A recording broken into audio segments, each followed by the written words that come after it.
ঠিক করে বল, এটা কি লিখেছিস? তোর কি হচ্ছে? কেন অজ্ঞান হয়ে যাবে কেন? হ্যাঁ, পড়াচ্ছি বলে?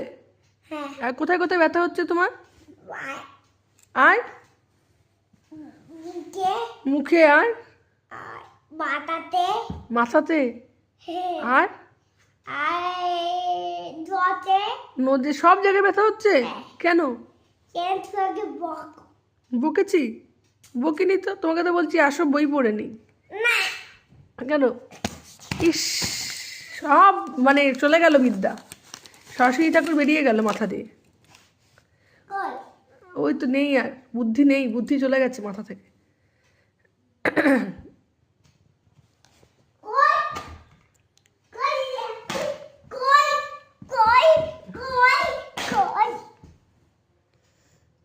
উঠতে বসলে ব্যথা হয় না? কোথায় কোথায় ব্যথা হয়? তারপর চোখে, গালে আর মাথায় আর বোঝাতে আর ওখানে সব জায়গায় ব্যথা হচ্ছে।